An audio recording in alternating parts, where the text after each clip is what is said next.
All right, guys, how you doing again? We're back again at the Artist Podcast. It's me, Tawanda, at 7th Century Music, and I'm here with an up-and-coming, very talented artist by the name of Mazvita. How are you, Maz? I'm good, thank you. How are you? Good, thank you. Thank you so much for coming down to London. Yeah. And gracing us with your presence. I mean, it's awesome. How have you found it in London? It's good. I mean, I live here, so Yeah. I have to bear the prices, but it's it's a great city. There's so many like different creative things just going on all the time everywhere, which is I love that. So yeah. Yeah, perfect. Absolutely. So I think let's dive right into the music. Yeah. Because for those that don't know, Maz is an up-and-coming artist. She's got a new song called INTERGALACTIC. We're going to talk about that more in depth later on in the video, but I want you to stick around so we can talk more because there's an interesting story. It took you a couple of years to write that song. Right? Yeah, kind Roughly. of, yeah. Kind of. I think that's important to reference because sometimes people don't realize that as artists, sometimes not every song happens instantly. Sometimes you write a song and you're like, 10 minutes, I've got it. Yeah. It just comes. But then sometimes it takes a bit longer. So I want to talk about that. We're going to talk about that later. But I want to talk about how you actually started making music. Because you've released another project before Intergalactic. I think Receipts was the name of your solo EP. Yeah. Which you produced with JP. Oh, JP was with Intergalactic and unreleased songs, but with Receipts, it was just kind of like I was just figuring out by myself. So it's like YouTube beats or sometimes like random producers. Like I was really like, oh, I like this. Let me write on it. And I had no clue about how music works. I was just like, I just want to write songs. So yeah. Wow. So was that self-produced essentially? Not really the production wasn't self-produced, but as in like bringing it all together and doing everything. Yeah, awesome. So Receipts is like your first EP, right? But there's like 4 or 5 songs on there, I think. Yeah, 5 songs. Okay. So what sort of like led you to making that? And let's start off with like, how did you actually start making music? Started making music. I feel like this is hard because like I always sang. As a kid, like my parents can attest to that. Like I was just the little kid, like singing, and they were like trying to watch TV, and I'm like, "Oh, let me sing the song for you." They're like, "Michael Jackson is playing. Like, can we give us a minute?" And I'm like, and I'd be like, "So," and I was like, "What do you mean you don't want to listen to like a 5-year-old kid instead of Michael Jackson? Like, come on." But yes, I always sang, and I used to just, I guess I think I wrote my first song when I was 9. It wasn't amazing. It was called Millionaire. About wanting to be a millionaire, very capitalist song. I apologize for that, guys. But I wrote that like I think with my friend or something because we used to like she plays the piano and she sings as well. I'm still friends with her today, and we just used to like play around, sing songs. It was just something fun, but like for it to become something really serious, I feel like I started writing songs and playing around with beats on YouTube and like listening to them and like freestyling and then going in and like writing the lyrics a bit better. And then I told my brother, and he is like, "Oh, you should start putting stuff on SoundCloud." And I was like, "Okay." So I like put like 1 or 2 songs on SoundCloud. I think the first song I put on SoundCloud was like "Snacking." It was called that, and it was a bit of a ranty song, but it was a fun song. And I still like sometimes I listen to it and I'm like, "Damn, that doesn't sound amazing," but it's such a fun song. And from there, I was just kind of like, I'd love to make a project because I think. In general, I'm a very project-orientated person. Like, singles are fun, but I like creating a whole world. And I was writing songs with, like, similar themes. And that's where, like, Receipts was kind of born. Like, there's some songs which I wrote in that era which didn't make it into the project. And then some songs I wrote specifically for it. But it's just kind of like, here's some songs, here's how I feel. And, yeah. Wow, awesome. So that was, you started writing at 9. And then you released Receipts in what, 2020? Yeah. I believe. So there's like a 10-year gap there? Yeah, kind of. But I mean, I know it's writing and singing. It's always writing and singing, Yeah. Awesome. So I would love to hear that song. Was it Snacking? Yeah. That sounds super cool. I like that. I think when you're a child, you allow yourself to express more freely, right? Definitely. Without necessarily any restraint. So that's awesome. That's awesome. And so let's talk about Receipts. Why did you call it Receipts? So I called it Receipts because it was kind of like, I think I always write my songs from an emotional perspective. Like I use writing as a chance to like kind of reassess and look back at emotions and how they made me feel and in specific times. So it was kind of like these are the receipts of how you made me feel. It wasn't like to a specific person or anything, but like I was just dealing with emotions and I wrote it out, which is why like some of the song, like the titles, like, Speak or Die, very dramatic, but but it's like this is how I felt. And these songs like show exactly how I felt. Like it was just the word receipt, and I liked that word, and I was like, this is kind of cool, so I named it that. That's really cool. That's really cool. So essentially, was it inspired from when you say it's an emotional thing, things that you felt, or do you sometimes write with like other people's experiences in mind? I think I always write from how I feel, but I don't always necessarily say like my own story. Like sometimes I can create something from emotions that I felt, or put together emotions that I feel like could be felt in a situation, which I feel like I do in like past receipts. I do that more with like songs like Intergalactic. But it's definitely, I think, always comes from an authentic place, because the perspective I know the best is always mine. So yeah. I think that's a very good point. I'm pretty much the same. I make music, and sometimes when I feel like I write the best music when I'm really feeling in the mood for it. You know what I mean? Yeah. Not that I can't write intellectually, I can't logically write music. Sometimes you're in that space where you can produce something because you're thinking about it. But I find that the times when I'm in almost emotional turmoil, that's my muse. That's when I create music that really grabs the attention of people and just myself. So, like, one of the things I like to ask about artists is what inspires them from from a music making perspective. Are you inspired more by like sad somber stuff? Are you inspired more by the happy stuff?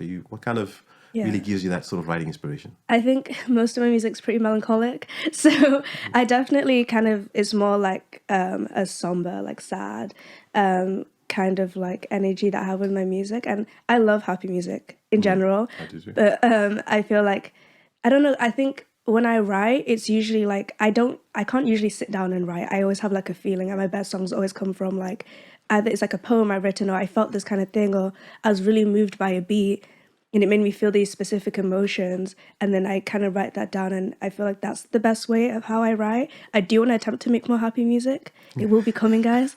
I'm working on it, but right now I feel like it's more melancholic.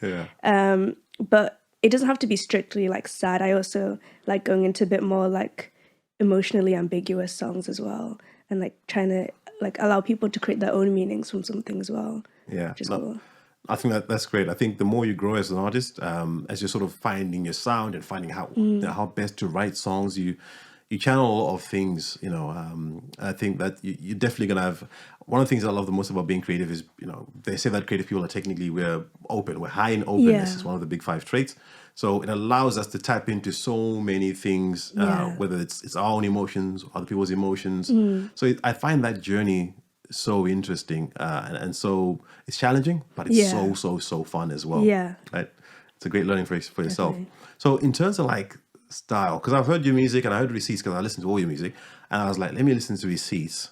And being the first EP, I always think that's, I listened to some of the first music that I made, and I think, wow, I can't believe, what was I talking about there? I don't know how you felt, after listening to Receipts, but do you ever reflect on what you wrote and think, how was I there, or what was I particularly thinking? What does it feel like to listen to your music? I feel like some of the songs, like I can apply it to like more wider situations, and like I can relate to them now, but in a different way. But then some of them I'm just like, I could do that as well, but it's kind of like, oh, the exact place that I was in, like I could never recreate that. Like I feel like with that, with like 444, for instance, where I love that track, and that really just came from like I was listening to this beat and it just came out of me, and like I couldn't reproduce that. And I feel like I went off topic. No, keep going. But yeah, so I feel like, like the meanings can change as well as I grow. Like, for instance, with Futile Feelings, that could have been, that can be about like a person, but that can also be about emotions in general. It's like when you're feeling so overwhelmed with emotions that you like, I don't know if it's worth anything, and that doesn't necessarily have to be about like, you feel like your emotions are like useless or pointless. No emotions are useless or pointless, but it's kind of like that could also be in a situation where you feel helpless just in your own mind, or you're watching something and you're seeing what's going on around the world, and you feel like you're feeling such intense emotions and you feel like there's nothing you can do. Or it can be how you feel about someone. It can be applied in so many different ways as well. And I was in a specific place when I wrote that, but the place where I am sometimes when I sing it now is different, and I apply it and I use different kind of, drawn from different emotional things as well to add more to the song. So yeah, if I was still on topic. Listen, I love when you go off topic, because I think that's more honest to how we feel. Sometimes, if I ask a question, I just wanted to trigger something that just Yeah. goes into, opens a can of worms, if you like, right? Yeah. So I'm happy for you to go completely off topic. You're still on topic, by the way. Oh, great, So I'm thanks. happy for you to just kind of just tell us your experience with writing music. You mentioned something that sometimes when you're watching things that are going on and you can't do anything about it, Yeah. very, very powerful statement, because at the moment there's a lot of things going on all Yeah. over the world. Yeah. There's wars in Africa, there's wars in the Middle East, there's wars in Palestine and Israel. There's all these things that are going on. Yeah. A lot of us feel helpless. I'm going to touch on something. I'll be a little bit vulnerable in a sense. It's funny you say that, because I remember I wrote a song several years ago, and there was still the same issues going on. Yeah. In Palestine and Israel, and still the same issues in Africa as well, parts of West Africa. And I had this emotion, so overwhelming. Yeah. And I remember thinking to myself, man, I just need to play music, because my therapy is writing music. That's what it was back then anyway. One of my therapies was just sitting in front of the keyboard or picking up my guitar and just kind of starting to just see what comes out. And sometimes it's not even a case of just trying to do anything. It's just saying, let's see what comes out. Yeah. And I wrote this song called Ashes and Dust. And I literally wrote it in one take. I sang it in one take, and it was perfect. And I didn't rewrite anything. I didn't even write the lyrics to it. And it's amazing, because that song expressed exactly how I felt about the hopelessness that I felt. And even I was amazed that I was able to capture that hopelessness in the song and talk about those experiences. When I gave someone else the song to listen to several years later, even now, they're like, wow, this song it sounds like it was written for current events. Yeah. And I think that's the power of writing music from that deep place of experience, of feeling. You can write it 10 years, 20 years ago, listen to Michael Jackson, listen to the Beatles, listen to any music, soul music, and you hear the same emotion. Because we're human beings, that's the one thing we can connect with, is that when you do that and you write from emotional space, your music will always be relevant. Definitely. Yeah. As opposed to writing just because, this is trending. Yeah. This sound is trending. Yeah. So let me write on this trend. And then you're only going to trend maybe for 3 months, 6 months, maybe a year if you're lucky. Especially right now. Like the trend cycles are going so quick. Oh, gosh. It's really scary. Yeah, no, absolutely. I was speaking to an artist this last weekend. He was telling me how sometimes he was trying to follow the whole TikTok trends and trying to see which sound is kind of buzzing, then trying to produce something. It's so tiring. Yeah. That you really can't maintain it, especially if it doesn't come from a natural place, if you're not doing it naturally. If you're naturally gifted in that way and you can logically go, I'm producing a cool trend, and that works. But I think for most of us, it comes from a deeper place. I can't do that at all. Like I cannot keep up with like music trends. I just I like things, and I'm like, I want to make something similar to this. And this could be like a song from the 60s, or it could be a song that came out like yesterday. But I think definitely I always write from a deep emotional place. I think emotions are so undeniable, whether you have that emotion or not. In the time when you listen to it, you can't deny someone's emotions.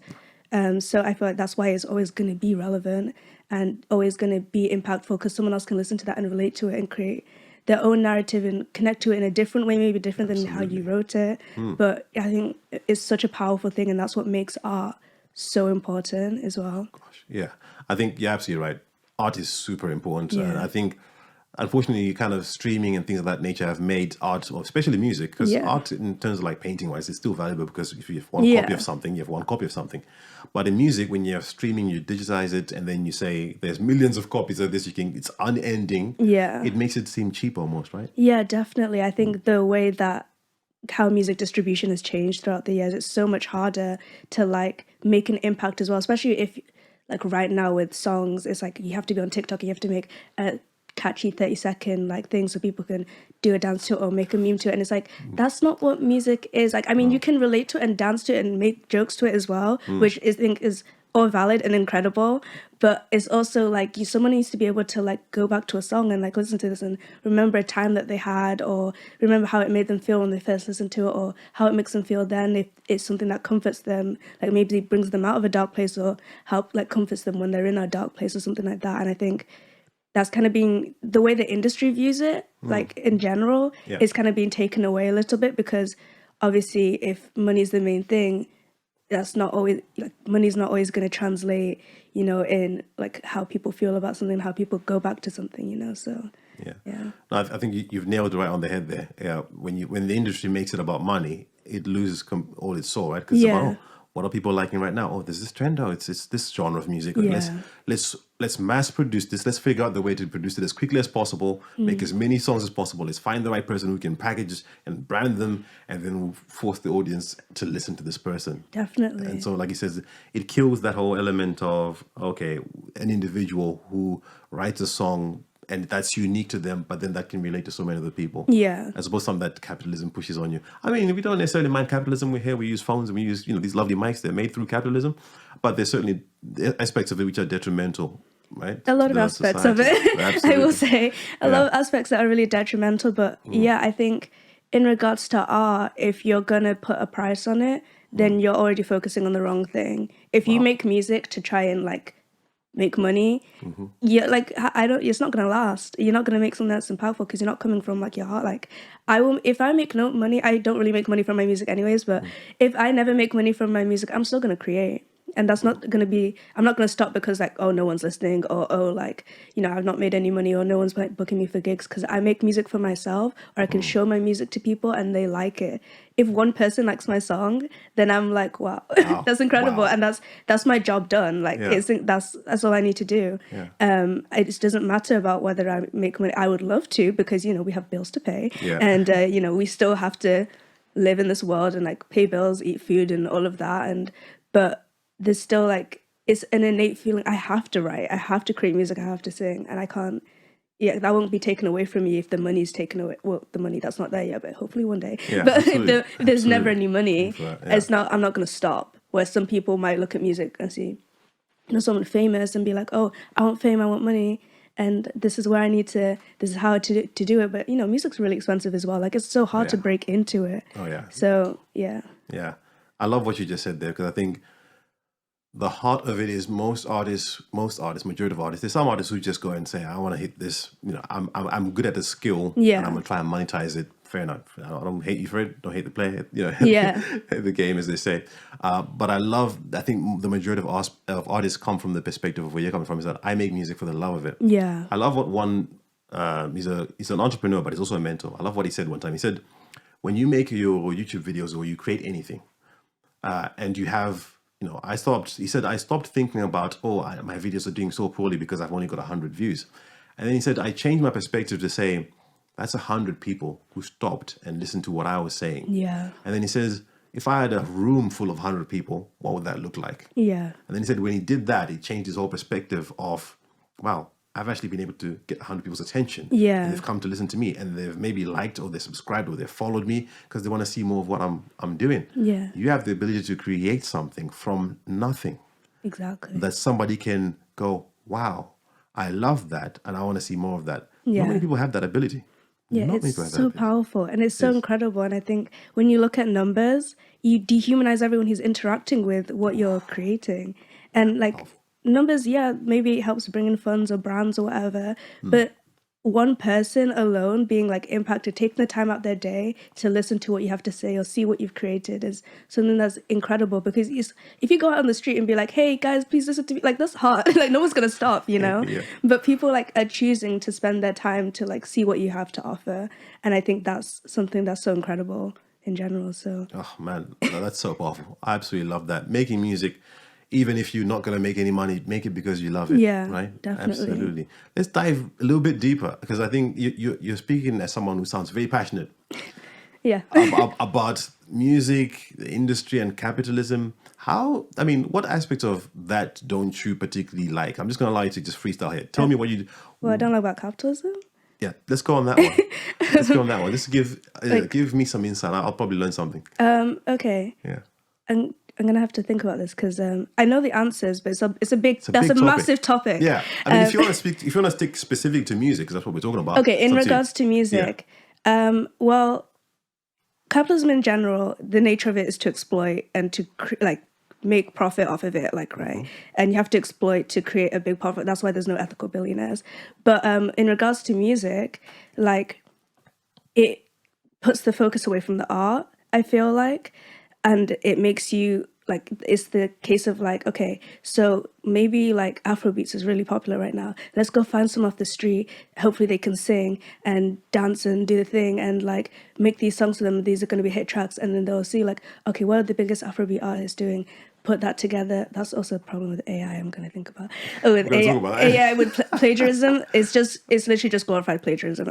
That's where I'm going to end it because, but like it's just like, okay, what's profitable? And then as soon as that's not profitable anymore, they'll move to the next thing. They'll be like, okay, maybe rock music, or maybe like indie music, or maybe like pop. Or, I mean, all those things are such important, beautiful genres on their own. I think when you start focusing and looking at it as something to make money and something to drive profits or something to help, a brand or something like that, you take away from the most important aspect of art, which is the connection that it brings for people. People in a concert are bring together to, is that a word?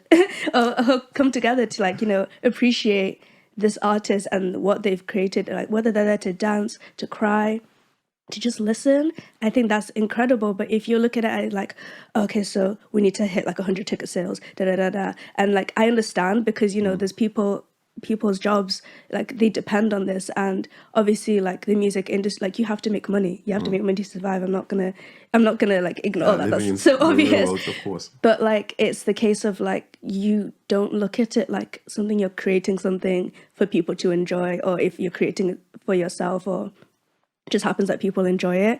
You look at it just as like a means to an end, which I understand why sometimes, but as on an industry scale where they have all these means to an end, they also like artists aren't even paid properly. Like what is it like with Spotify? It's like 0.00 like 0.03 or something.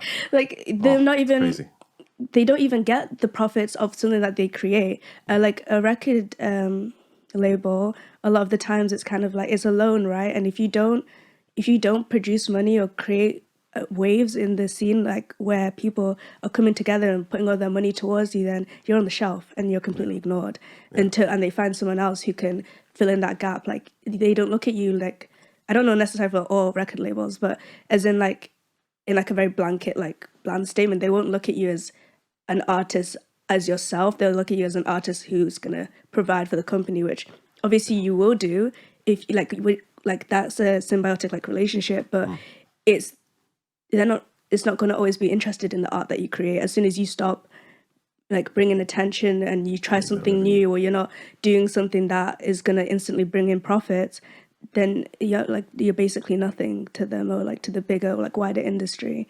So I think that's where it gets a bit scary. So No, I love it. I mean, you've touched on so many things there. I mean, if I can just pick on a couple of things that you mentioned. I mean, you're absolutely right about the first part, the exploitation part, finding someone who maybe has got a look or has got some talent, because you have to have some talent to get going, and then putting that whole package, that whole team around you, saying, wear this, do this, and we're going to brand you, and then we're going to do this. Even that word brand someone, it's a bit weird, and that's what happens. Now, I think a lot of artists get lost. I would say get lost in the source, right? Of, oh, wow, label. I got a big label, and I got all this team behind me. It's fantastic. But as you said, it's a loan, right? You're forgetting that these guys are putting in tens, maybe hundreds of thousands, possibly millions, before you even make any money. And then you find out, we've heard so many artists go through this whole thing of, oh, well, I'm in debt. How have I made so much money or sold so much, but I'm still in debt? And then they say, well, you've got this deal, 360, and we provide you with this, but you got to pay everyone, including the person that's doing the marketing, your social media, your every little thing, from the guy that's getting your coffees when you're in studio, right? And that's the thing that sometimes artists, we neglect when we look at, when previous, I think artists are more alert now. We're more aware of it because we've heard all the stories. But still, there's that a little bit of glitz and glamour that's still tied to, the major labels getting a record label and getting a record deal. So I always like to talk about this, because I think, we know as artists that there's these things that happen. But how do artists protect themselves, in your view? How can artists protect themselves from that sort of exploitation? Because I think that's one of the biggest problems, isn't it? I think if you get a contract, always read it and get other people to read it as well. Like people like, music lawyers and like anyone who knows anything about the industry, to see like, are you getting what you deserve out of this, and will you benefit? And is there a loophole in here that could maybe, really mess up your life if you don't look at it and maybe don't abide to this. I think also signing up to like PRS, things like that. So you own the rights. You have to own your music because I think that's the most important thing. Like with really big labels, things like that. As soon as you're done with them, they own your music, and anything, every time your music like played on the radio, or if it's used in a film or anything like that, which are big ways to bring in income as an artist, you're not getting the money, you're not seeing it even if you created it, but they will get it.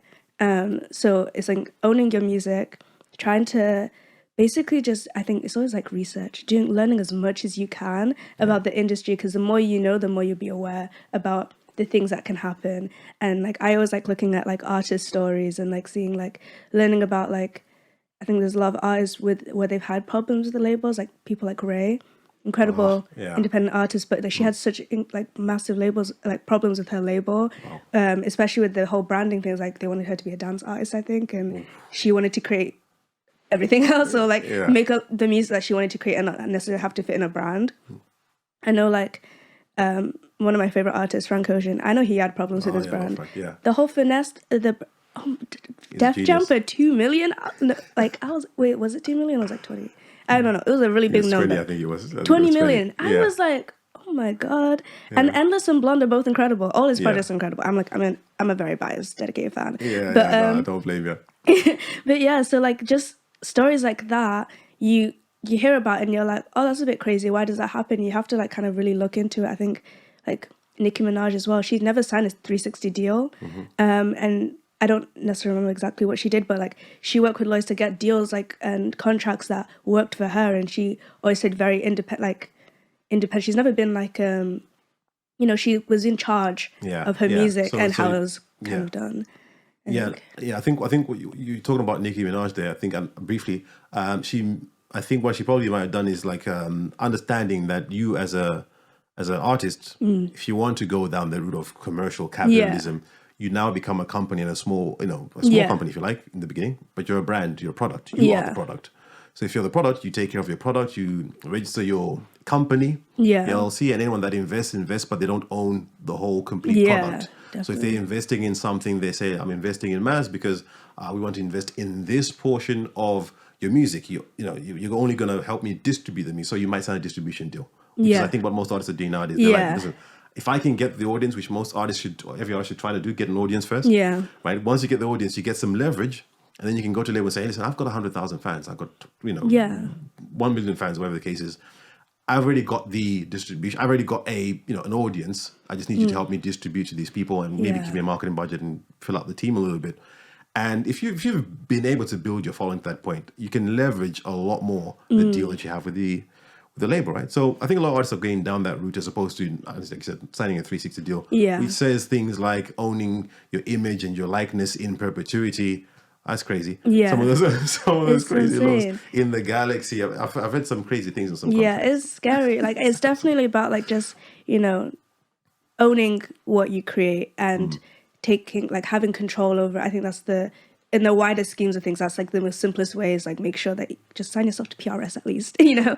Yeah, I think absolutely. Register your music, sign stuff to PRS. We had another artist who mentioned the exact same thing. I mean, we had big artists like Prince, who later called himself the artist, God rest his soul, amazing artist. Even Michael Jackson talked about owning their own masters, owning the production. And I think I was reading an article about Taylor Swift and another couple of artists who, I think it was JoJo. Actually, I don't know if you remember JoJo. She was singing R&B, and they had to re-record their songs.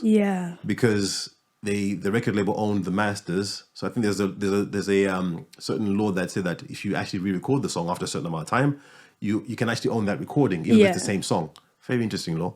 But that's interesting. So when you, even like you said, these loopholes exist now to help the artists. Like a lot more lawyers are understanding music law. A lot more artists are understanding music law and how to save themselves or how to protect themselves from this. So super, super important, man. I love that the industry is talking more about this stuff. Definitely. You're bringing it to light here. People like you know about it. You're barely into your music career, but you're already clued up about it. And that's fantastic to know. That's fantastic to hear.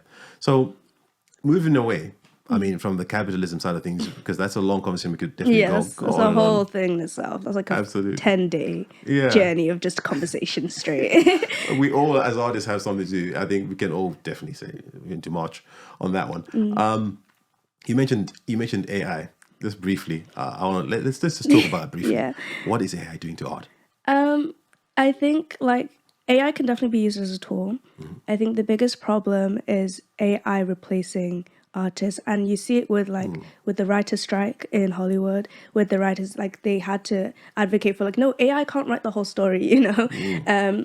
Like AI will not be able to produce what a person and a group of people can produce. And I think the scariest part, like I personally like I've never listened to those AI covers of songs. I think that's really weird. Yeah, I really don't think so. I don't rate that at all. Yeah, I don't support it as an artist myself. Let me just say. Like I just want to like I think with AI, I understand how it can be used as a tool, definitely. I think the scariest and worst part is it replacing art. Like I think mostly if you think about like those art like AI images and stuff like that, like or people using them instead, it's like that's taken away like jobs from a photographer or graphic designer or Yeah. something like that who can create something that's completely, fresh and new and use like what you like instead of just using prompts and putting in a, like putting in on a AI algorithm. I don't know how it works because I've never like actually used it, but you can create something completely new and working with I think there's such a beauty in collaboration and being able to create something and bounce off ideas, and you can't do that with AI. You just be like, oh, show me like a cat in the city, and then it will show you like a merge of like a bunch of to me it's glorified plagiarism. I also haven't yeah. done that much research on AI because I'm just like I don't want to be stressed out. But like that's like from what I know about it, like that's kind of just how I view it. I think it can be used as a tool, but it has to be regulated and it has to be like careful because you can't just replace any type of artist ever with AI. It's not going to produce the same thing. It's not going to produce anything as original. Yeah, yeah. No, I think you're right. It is technological plagiarism because Yeah. it sources all the data, all the images that are on the Yeah. net, and then it goes, oh, okay, according to what you've asked, the query that you've asked, we can provide you with this information to Yeah. put this together. So it is taking things because if people didn't create art, AI would not be able to create Yeah, art. there's nothing it can do. Exactly. So it's taking images that people have created and then essentially putting those things together, Yeah. changing slightly, and then saying, oh, here you go. I remember debating some people online about this and saying, listen, I got so upset and I was like, AI is for people who aren't really creative, really. And so, Yeah.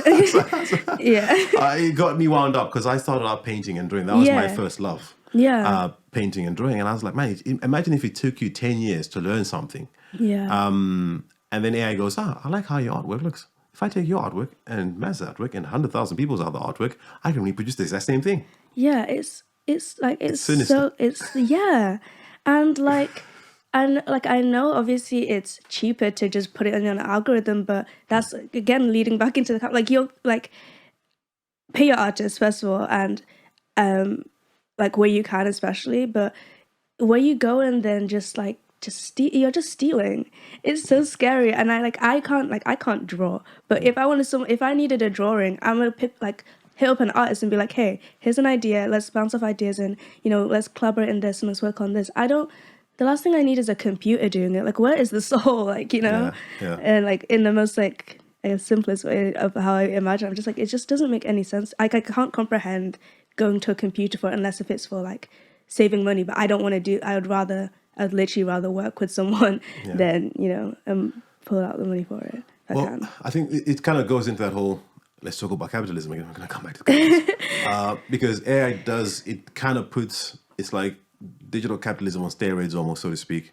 I have to be honest, I'm slightly hypocritical here because someone that runs a business, I need a lot of things getting done. I remember one time I was looking for new web developers and I was like, oh, I need a job description for a certain type of web developer with certain skills. And I was looking for some templates online. I was like, oh, this is so difficult. And I thought, oh, AI, Bing, put it in there, give me a template. It gave me a template. Easy. And I was like, this is perfect, right? But like you said, it's, if it goes into other things like writing a contract. You don't need a lawyer anymore. You do need a lawyer, by the way. Please. But it can give you a rough template to where you kind of go, oh, instead of paying someone, I maybe you might have used $50 or $100 or £100 to just get that template. Because there are softwares which are made specifically for those templates. That's gone because AI can do that for you in an instant. Yeah. Right? Give me a rough idea about how to write it's specific music. A rough idea about designing a cover artwork. Bang, you got it. Yeah. Don't even have to edit it. It's just perfect. Better than some designers can even make, right? And then it goes into that whole thing of writing songs. Give me a prompt for writing a song. Write me a song that rhymes with da-da-da. And then it gives you that whole thing. I think you've seen the You might have heard the AI songs, which were, I think there was an Eminem song which was done by AI. Oh, I think it was it David Guetta who produced a song? I think he actually produced a song and then he asked the AI to actually rap in the style of Eminem. oh, And it was like, if you listen to it, you think, well, it's very hard to, if you have to be a fan of Eminem and a real fan of music to understand that this is AI, it's not a real person. The cadence is slightly different. yeah, But it was bloody impressive though still. And you're talking about the first or second generation of AI. yeah. So it's It's only at the really learning, at the base stage, and you're thinking, wow, this is amazing for what it can do. Now, I have to say though, like everything, technology brings us to a point where we have medicine, we can live longer, and people are happy with the phones that we have. It makes life easier for us. But when people made, say, for example, went from having to make cars in the assembly line by physically doing things to a machine doing it, a lot of people lost jobs, a lot of people were laid off. But because of that, cars became cheaper and more affordable for people, Yeah. right? So that's the, I always have to kind of try and say, oh, but that's the balance, the other side of capitalism. It has many flaws. But as an artist, because we can't just talk badly about something, we have to be honest, it's not going to go away. So if it's not going away, what can we do as artists? How can we use AI in our quest to create better things, better music? What do you think? to create better music. I think I feel yeah, I feel like I can't even answer this question because I've never really used AI to like write a song, and I don't produce. I'd love to learn to produce, and I understand that like it can definitely be used as a tool for production, like or like with mixing and mastering. I think if it's like with elements of that helping you to create something or helping you to like fine tune something like that, but you're still doing the actual, mixing and mastering. I understand that. I mean, I don't do those things specifically, so I can't speak too much on like it's what exactly, that it can help with. But I mean, as a songwriter, I don't know. I don't know. I've never like used it, so I've never like I don't know. I'm sure like there's a lot of things that can help. I know people use it for writing essays. I don't know how, like, I can't conceptualize that.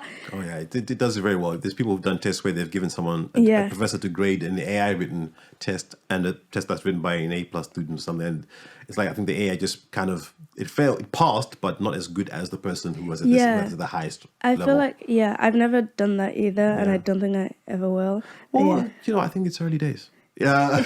I mean, I'm in final year. I'm like, Final I year. just like, You're not I'm gonna like, how fail. do you even cite it? Like, I think because I just come up with my, Yeah. how I want to say something. Maybe I'm not going to be the biggest genius in like the entire uni or whatever, but it's like, it's still that pride of like, this is my work, and Yeah, absolutely, I worked on this, and I did the research for this, and I'm a politics student, and politics and IO, so a lot of that is also like understanding and weaving together ideologies and bringing those things out to like understand a situation, or how this person thought and why this relates to this, or why it doesn't work for this specific situation, something like that. So I feel like, I guess it's kind of hard. Like, I mean, you can definitely do it, and I know people do it, but in my head I don't know how to, like, how do I can't just go to AI and be like, right, why capitalism bad, like, because there's no nuance. There's not going to be the nuance that I can bring to it, and that how, when I read something, how I interpreted something, and how, there's none of that. Like, I feel like, I don't know. Yeah. Maybe that is there, but I haven't tried it out. So Yeah, I think there's a couple of things that you mentioned. I think definitely, if you're an artist and you are a true artist, you want to use it to help you, Yeah. make the process quicker in some sort of way. yeah, I don't want to take the soul out of music. I think I mean, having said that, there's music that I feel is soulless anyway. yeah, But I think there's certain genre of music, your genre of music, R&B, soul type. It's soul music. That's the reason why they call it soul music. Yeah. It comes from an emotional place. I definitely couldn't replicate that at this point in time, but it can replicate other music like pop music, some hip hop songs, songs which are a little bit more up tempo and don't need a little that nuance that you're talking about. it can, but like, will it be good? Well, here's the thing. I think at the moment, like I said, that Eminem example, you should listen to it because it sounds really good, but you can tell it's not 100%. It's maybe 80%, right? 60%, 80% there. And it does like that nuance. It doesn't have the same emotional punch. When an artist goes and breathes on a song, Yeah. it doesn't have those nuances that give you this is how I feel. It's like talking to an AI bot. You can tell, right? Because Yeah. it lacks a certain humanness Yeah. to it. So it's there, but it's also developing. There's other AI models which I've heard, which the voice sounds amazing, and you're like, wow, this is amazing. It's a speech, it's a text converted to speech, and then So it is learning those nuances, and this is where AI goes into other things like it's learning the nuances of something, how to communicate it, tone, etc., things like that. So it's a very early stages of AI, to be honest with you. And I think so. What you're talking about, I think generally speaking, there are people who are going to look at it, because I know so many people who are doing this. I see it all the time, and I definitely don't like their posts because they post artwork, and I'm like, I'm slightly annoyed by this. Yeah. Right? Because they're like, Yeah. oh, I've designed this artwork. No, you did not. You typed in like 2 words and then like screenshot it and post Yeah. it. Like, I'm like, I've known you for 15 years. You've never designed anything in your life. And now you're saying, no, I'm an artist. Forget it. But there are Yeah. people that are going to fool people and sell stuff. I say fool people. They're going to sell stuff because sometimes the consumer just doesn't care as much as we do as artists. That's what breaks my heart. Yeah. Like I think AI can also, like, that kind of direction of not prioritizing, but it being more into the mainstream, like that means that there's less emphasis and importance that is put on art as well. I think that's also the danger, like art that is being created by people because of people like, this looks cool, why would I need a photographer? But if a photographer can pick up on something or do something so slight with like the lighting or the lens that they use or how the perspective of how they create something that makes it different from any image that could ever be done, or like even with a song, like the kind of like way that someone like will either rap or sing on a track, and like where they choose to like, you know, be quieter or louder, the kind of like the emphasis that they put on the words, or like the differences or the harmonies that they add or things like that. Like AI can copy, like maybe like, oh, a Beyonce song did this, so we can add this to this song, but you can't then replicate what Beyonce does in the studio with her, like there's slight differences she will do. Like there's like nuances that you can copy, but nuances are going to change each time for every song, and it's always so specific, even with like singing or rapping or production, with the mixing and mastering, because that changes a song. That's going to change, like it has to be different and specific to every song and what you're meaning to say. Like, I need this part to be quieter because it adds to the narrative of what I'm trying to say in this song, and that's the most important part of like the specific section. It needs to sound like this, and you can't do that without having like the thought process behind it of why you need to do that, which you're not going to get from a computer. Yeah, but here's the thing. I'm going to pose another question to you, challenge. Do you think the audience cares? If they're having McDonald's and they're... Oh, we shouldn't be having McDonald's, first of all. Yeah, okay, but yeah. No, as in like boycott McDonald's. Yeah, okay. But even if they're having McDonald's, right? Yeah. Burger King, whatever restaurant meal you want to talk about, right? There's a way that these people produce the food so that it's done at a consistent right rate, and it's consistent. Food is consistent all the time. Largely, most of the consumers don't care. Like, you might not like McDonald's, but there's several McDonald's chains because people love McDonald's. They don't care about where the beef is sourced from and, you know, whether they're paying the employees well. They just want a tasty little burger that's not nutritious, that's just tasty. Yeah. And this is the same challenge I feel sometimes with music, where give me my music streamed at the highest bit rate possible in high quality, and I don't care whether the artist gets paid enough or not. I mean, I guess like first of all, for McDonald's, I don't care about the flavors. I'm literally mean boycott for Palestine. And gotcha. Second of all, with regards to like in regards to like just having something that's just good, I guess that depends on who in the audience. Like, I feel like you can't look at an audience as a monolith. Like, everyone's gonna just want something that's produced to the highest quality. Of course, no. They're gonna, like, if you can't connect to a song, like, because some people will listen to my music and be like, I don't care, like, this isn't good, and then other people will listen to it and be like, well, actually, like, I do like this, and people. So there's going to be people who do that with these AI or like highly produced or like just very like commercial, soulless like songs that they hear and be like, well, this just sounds good, so I like it, I'm just going to put it on the background or something like that. Or they're going to listen to it all day. I don't know what their taste is. But like, there's also going to be like people want to still connect to things. But if you're not giving them the opportunity to connect to things as much because you're mass producing this like, you know, perfect thing, then you're going to reduce the opportunities for people to like, you know, listen to other things that will be different from that. I guess if all music becomes AI music, then you're not going to be able to, you're going to forget what the other music sounds like, you know? Yeah. Some people might like it and some people won't. And you can't look at everyone, because some people will, you know, if we're using McDonald's as the thing, you want McDonald's because you're like hungry and you can afford that and get that at that moment. But then there's going to be other times where you're not going to get that because you want something that's different or better, or you want to make your food from home or whatever. Yeah. Or you're boycotting McDonald's, as you should be.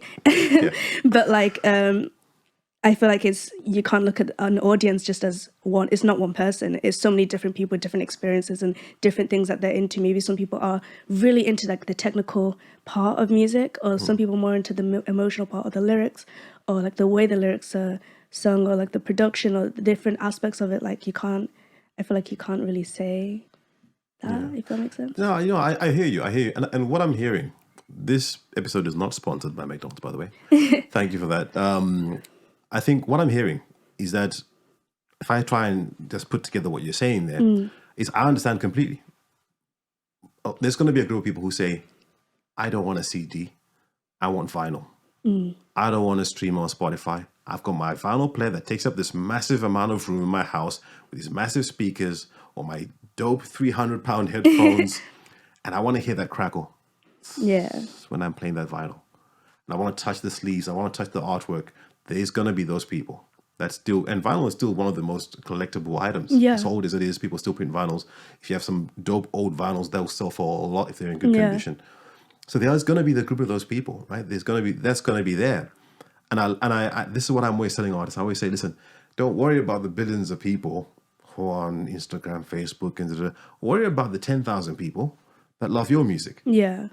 Because people say to me, but if I don't put my music out on these major platforms, I need to be everywhere. Spotify, Deezer, I need to be everywhere so that everyone can see me. I was like, well, everyone's not going to see you. Yeah. Because there's about 60 to 70,000 songs uploaded on Spotify every single day. Yeah. So it's physically impossible for everyone to see. Because Literally, there's so many songs on there.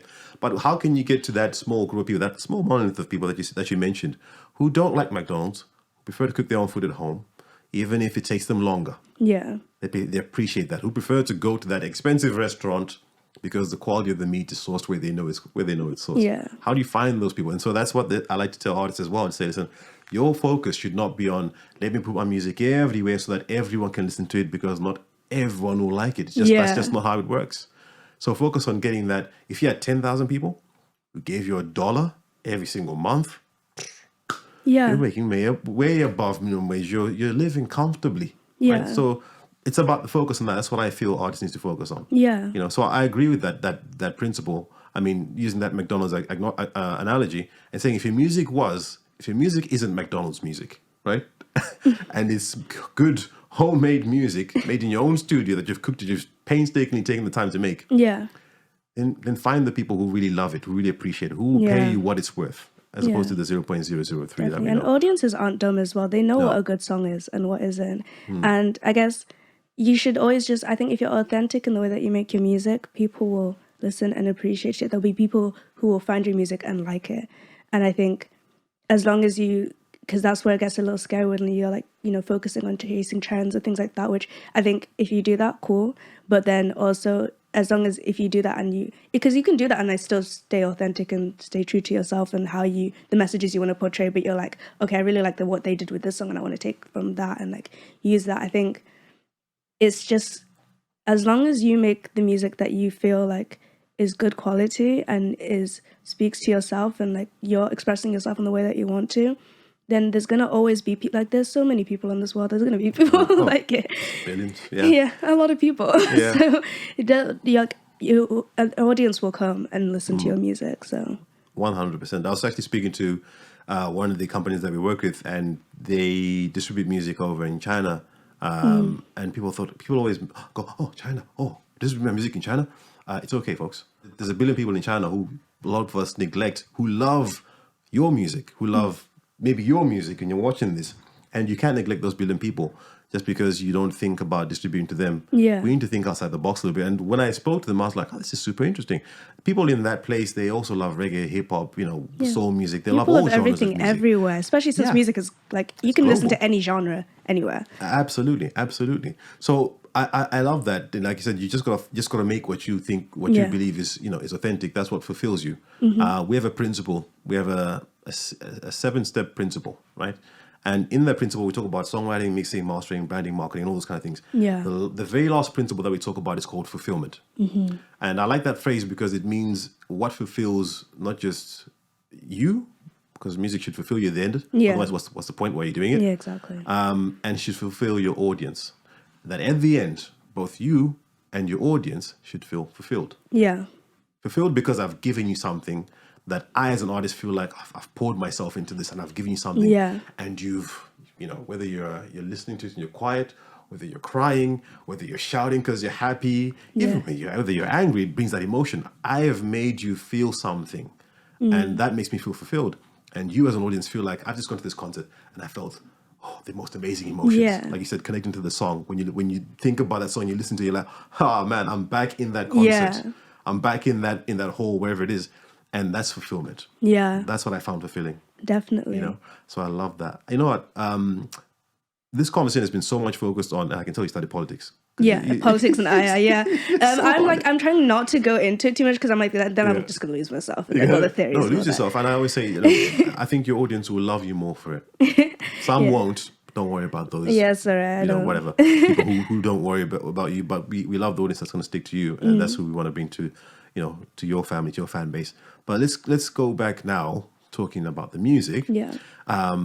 And talk about, I'm going to touch briefly again on Receipts because your style changed. I was listening to your music when I listened to Receipts.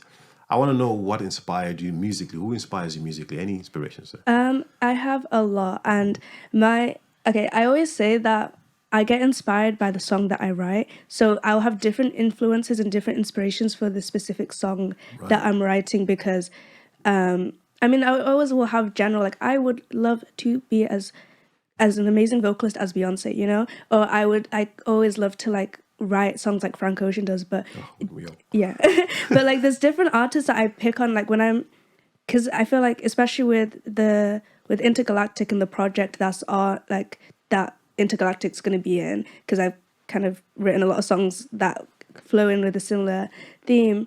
I kind of like I use different genres and I mix different genres together because I use genre as a way of storytelling. Right. So people that I listen to, like in general, also fuse their genres or they do things in different ways. And I might I really like something that maybe King Cruel does or Blood Orange does on a song. And I'm like, okay, cool.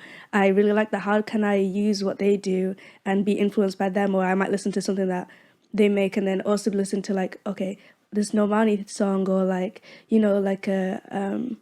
Kid Cudi song or something like that, and like what did they do that I really like is like I get influenced differently by what story I'm trying to tell and what kind of like songs I'm making. So some songs are like really like you can hear that I listened to a Frank Ocean song that's like I need to write something like that, or you can hear like I've had people say like some of my songs have like an FK Twigs influence or stuff like that, or like have like a Sade influence or love her. Incredible. But like so I feel like I pick on, like when I'm writing something, I'm like, okay, sometimes it's intentional, sometimes it's not. I'm like, okay, who kind of like does what I'm trying to achieve here? And like, what can I learn from what they've done and apply that? Because I've never studied music, I'm learning just by listening to it and picking up on the things that I like and things that I really want to be able to do as well. So I feel like it's kind of like an annoying question because I'm like walking around it a bit, but it depends on the song. Yeah, I think that, like you said, that's fine because as you find your sound, that's what's going to happen. Yeah. You're going to go into like, do I like this genre? Oh, I kind of feel this genre. I went through a phase, I've gone through several phases where I really like classical music and I enjoy all genres of music. Yes, yeah. But I was like, I really like classical music, and I'll go through a genre, maybe even a year or two, where all of my songs are pretty much like they're classically music driven, and there's a lot of strings and there's a lot of piano, and then I'll be like, okay, I'm done with that phase now. I'm now enjoying folk music, and that's my inspiration. I'm making everything is guitar driven, and it's like classical guitar, it's like string, it's like acoustic guitar. And I'm like, I'll go through a blues phase where I'm like, I want the electric stuff now, the jazz phase. So, and that's great because I was speaking to another artist and I was like, he was talking to me about how he had so much music of different genres because that will happen if you do music for long enough. You'll go through and experiment with different genres. And it's like, oh man, I'm a bit confused because I'm like, I don't know whether I should do this. And I was like, okay, well, where's your lane? What are you most good at, most comfortable at? And not just what you like to do, but what do you have the most material in? And maybe you can start with that because that's going to be your biggest body. And then the other stuff, you can do in the next 5 years. Yeah. And the other stuff, the 5 years after that, all of a sudden you've got a 20-year career in making music. Yeah. And I think that's a super, super thing. If you're that kind of artist who can do that, then dive into it. Yeah. Explore yourself. Explore all the things that you're going to create. Definitely, because I'm like, I always just get inspired by so many different types of songs. Like I will be like, okay, I really like what Elliott Smith did with this. Like, how can I apply this? Then I'm like, wait, but like I love like how Donna Summer did this, and I had like a little disco phase, and I wrote like a song that was inspired by a song that was inspired by disco, and then another song that was like a direct, like other disco songs that directly influenced it, and then I create like mix different elements to help me create that. But that was like, you know, I was thinking about that genre. I was like, I need to make something. But then I have other songs which are like more like, I guess, like blues driven as well, or stuff like that. So it's like, it's definitely like, that's why I say I'm an alternative R&B artist, because I'm like, the alternative means I like everything and I put that all into the R&B. Like I stem in R&B, but everything else just comes into it and like fuses with the R&B, because that's just how my brain works when I'm creating something. Yeah. So I don't want people to be like, well, she says she's this artist and now she's doing this. Like, I'm like, guys, I don't know. I just like everything and I want to create whatever. I don't plan it. I just create. No, I love that. And I think that's what sometimes it can confuse fans, but I always said, and I said this to one of my friends, I was like, he sings like Jacob Banks. Yeah. Amazing artist. And I was like, man, his voice is amazing. Yeah. But the funny thing is he did a track which was like an Afrobeat track. I was like, huh.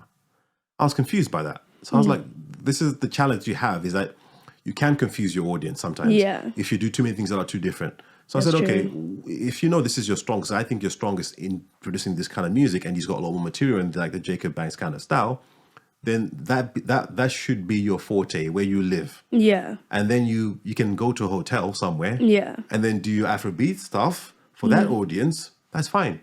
I think your fans will be like, oh, he's done 1 or 2 tracks in this style. That's fine. It's interesting to know that he's versatile. But I don't think you should particularly go and do all those things and produce the same kind of, because then you really annoy people. Because if I'm following you because I'm liking the Jacob Banks stuff and then the Afrobeats, I'm so turned off. I like Afrobeats, by the way. But what I'm saying is, if I'm following you for a specific genre, I can no longer now buy an album, because I feel like I don't understand what he's going to do here. I don't like this. I completely get that. And that's something that I've been kind of like battling with myself, because I'm like, I don't know exactly where I am genre-wise, since I get influenced by a lot of things. I'm like, is in the case of like branding as an artist, I find like a little bit hard to be like, I am this specific thing. But I do understand, like, you know, because I know like there's artists that I like, and I'm like, I like the sound that you created, but I think as I'm still incredibly new to the game and I'm still developing my sound, and like I'm just like a sponge. I'm absorbing everything that I listen to, and then seeing like where can I go with this. So I definitely think I completely get that, and then that's just something in myself, I'm just like trying to figure out like, where am I in regards to like labels within music. Yeah, I mean, I had another quite a good young artist, and she's very experienced, Shani White, a fantastic artist, and you know, she does like grunge soul, rock type of stuff, very different. That's sick. And it's sick. And I'm like, people always say, what's your genre? What is your genre? And she's like, I don't, you know, it's like grunge, it's like soul, it's like rock, soul. Amazing singer with rock elements to it. And it took her a while to be confident enough. I think she's always been a confident person. Yeah. But to say, oh, this is where I live. This is my house. And so I think because she had the benefit of doing music from young, having a sister who's an amazing singer, and having that guidance to know, and having the confidence to say, oh, this is me. Yeah. And I think that takes time. Definitely. So obviously, once you are starting to produce your own music, you start to feel like, oh, I feel more comfortable here. Yeah. I feel more comfortable with piano-driven songs. I feel more comfortable with maybe guitar-driven songs. Maybe these notes suit me more and less. So I think that will happen. You'll find yourself. Yeah. And what you find is that although you might start off experimenting with different songs, you find yourself, maybe you got like maybe 80% of your songs are a certain genre. Yeah. And that's when you'll be like, oh, okay. Yeah. These are, and of these 80%, which ones of these are really stellar, really good? Okay, this is where I think I should be. Definitely. I think that will definitely happen. So let's talk about, like, I know that Intergalactic just got released. Yeah. In October, just this year, basically. Yeah. And that's a great song. I love the rawness of the video. Just give our audience a little bit of a taste, a teaser, an explanation of what that song is about. So the song is about, I think, distance and desire. It's about, like, this isn't my own personal experience. This is just, I was just playing around with like emotions, and I wanted to create this kind of story. Disclaimer right there. Disclaimer that I didn't go through this, but I used the space motif to the emphasis of distance within like a relationship, and it's kind of driven by hedonism. So like it's just kind of like what you want, but there's like a disconnect between the people because there's like the lack of that connection, where it's like you a communication kind of sense. This is me trying to figure out that as like a story in its own, because I haven't gone through that. But like with the song in general, I wanted to have those space motifs to show like you when you want something so badly, but it's so far away, but you don't really understand it, if that makes sense.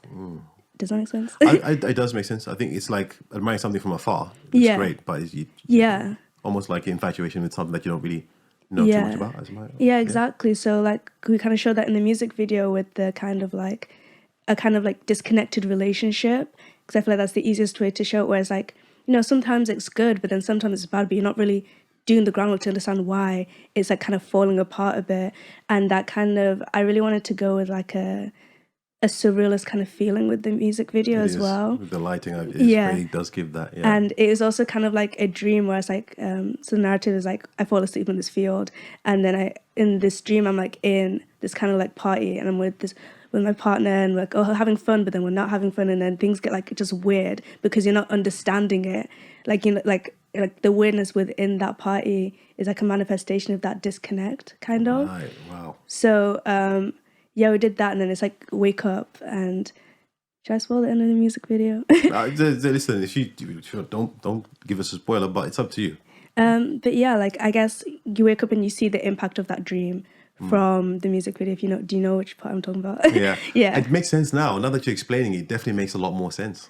So Yeah, I love that. I love that. I think you guys should watch that video, Intergalactic. I think it was very artistic, and I love that about it. You know, I think definitely watch the video. Intergalactic. It's on every streaming platform. Yeah, and it's on YouTube, of course, so you can stream it and watch it there. Yeah. Now, next year, you guys are working on another project, right? You're working with something else. How's that going? I have a project, like I've had a whole album written basically. Awesome. So it's just in the like post-production works, and I do really want to release it next year. I'm trying to figure out the business side because I'm currently teaching myself the business side of music. But it's like just figuring that out. But like I just have a whole project and a whole world that I'm really excited to show. And Intergalactic is just one little peek into that world and one little part of the story. And the album works in like 3 acts. It's 9 songs.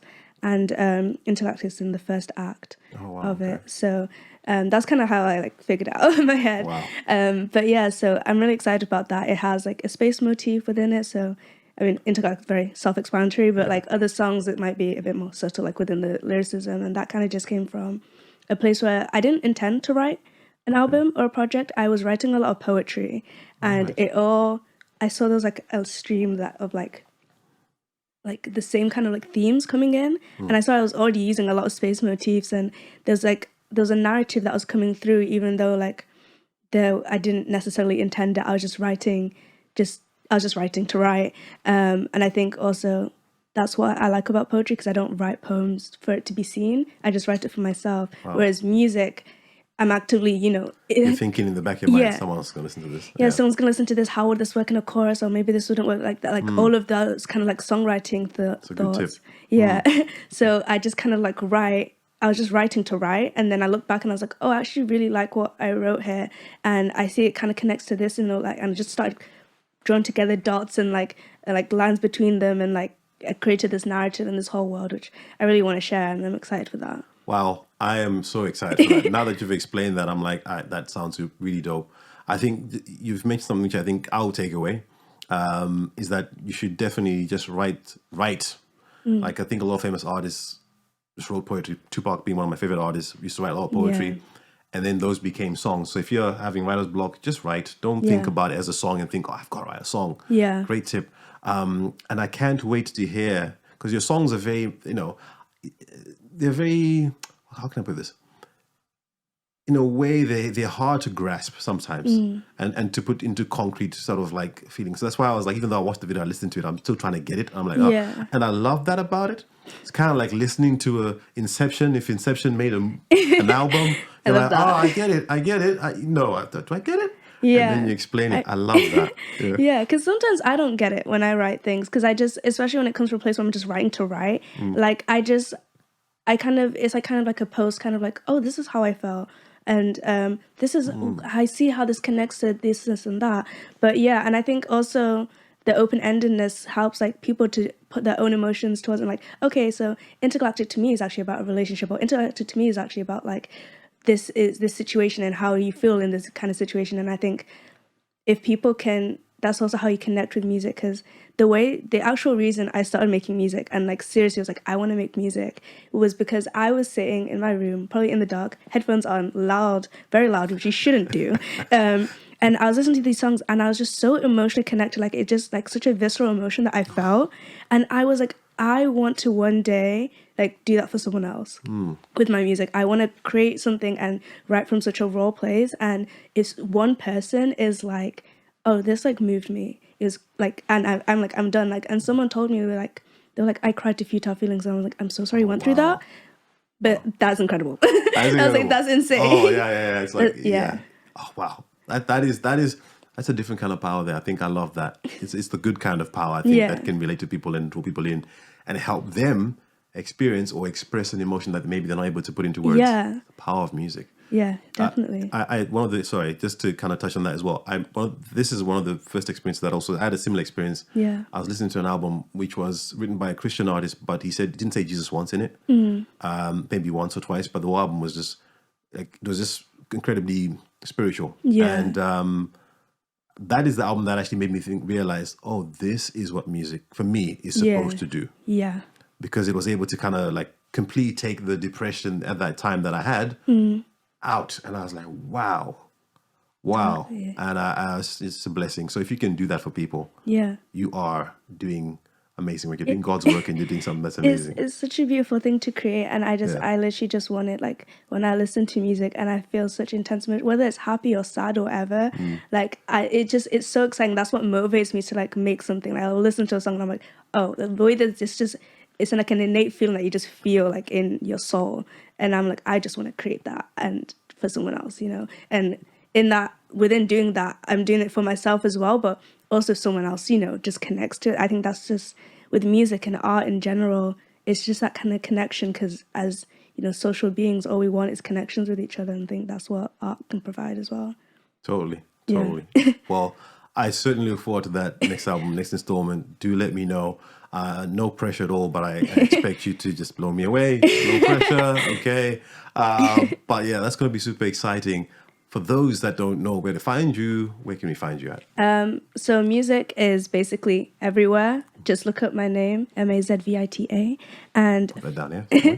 And for Instagram, which is kind of like the main social that I use, is my name, just X for the first day, so MXZVITA. Again, we'll put the link here and also put on. And then YouTube is just my name again. So that's like the main places where I'm at. But Fantastic.